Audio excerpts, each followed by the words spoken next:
Coca-Cola spends billions annually on advertising, yet they rarely promote their product directly. Instead, they sell ideas, happiness, harmony, and togetherness. But this image distracts from disturbing allegations, including links to disease, drought, and exploitation. Let's journey through Coca-Cola's history, spanning 3 centuries, to uncover how it became one of the most recognized brands ever, and at what cost.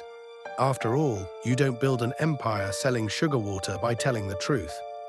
In 1880, patent medicines boomed as alternatives to traditional remedies.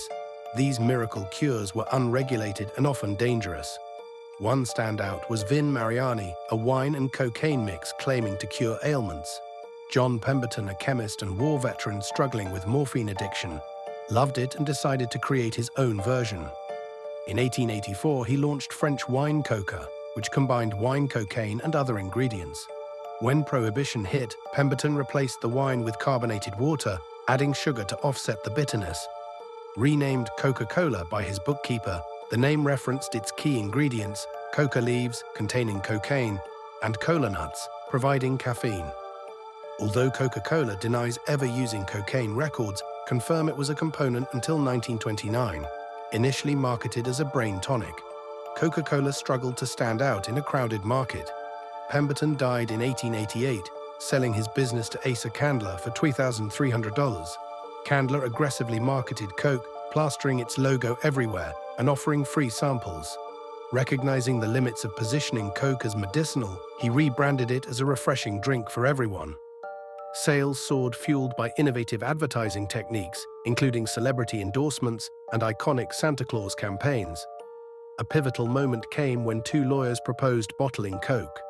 Skeptical Candler sold them bottling rights for $1. Bottled Coke became a massive success, but the poorly written contract caused years of lawsuits. Meanwhile, during World War II, Coke marketed itself as essential to the war effort, persuading the US government to exempt it from sugar rationing. Taxpayer-funded bottling plants set up overseas helped Coke expand globally. Soldiers introduced locals to the drink, cementing its international appeal. However, Coca-Cola's history isn't spotless. During War, the company also supplied Nazi Germany, creating Fanta, when US trade restrictions blocked Coke syrup imports. Profits from Fanta went to Coke's headquarters after the war, further fueling its growth. Today, only 2 countries, Cuba and North Korea, don't sell Coca-Cola. Coke's marketing targets consumers from cradle to grave. Exclusive contracts with schools push Coke to children, while clever product placements and holiday ads tie the brand to joy and nostalgia. Despite public health concerns over obesity, diabetes, and dental issues linked to sugary drinks, Coca-Cola thrives. Studies show early sugar exposure conditions, lifelong cravings, raising ethical questions about marketing to vulnerable audiences. Coca-Cola's true secret isn't its formula. It's the relentless marketing machine that turns sugar water into a global icon. Behind the smiles and jingles lies a history of strategy, controversy, and unparalleled branding success. Coca-Cola's marketing and business practices have long been subject to scrutiny, particularly regarding health concerns. Coke aggressively pursued larger portion sizes, and its inclusion of caffeine in its drinks raised questions, especially given its widespread appeal to children. Despite claims that caffeine was added for taste, blind taste tests showed no discernible difference between caffeinated and non-caffeinated versions. This led to doubts about why Coca-Cola continued to add an addictive substance to a product marketed to young consumers. Like the tobacco industry, Coca-Cola used tactics to cast doubt on the science linking its products to obesity and diabetes. The company funded studies that downplayed the health risks without revealing the source of the funding. Coke also spent millions lobbying against sugar taxes and stronger dietary regulations while sponsoring athletes and sporting events to maintain a positive image. As the evidence against sugary drinks became undeniable, Coca-Cola expanded into bottled water with the launch of Dasani, but faced backlash after it was revealed that the water was sourced from local tap water, and in the UK, a contamination issue led to a recall of millions of bottles. Coca-Cola's contamination problems worsened in 1999, when products in Belgium and France made people sick. Leading to recalls, the company was accused of failing to respond adequately.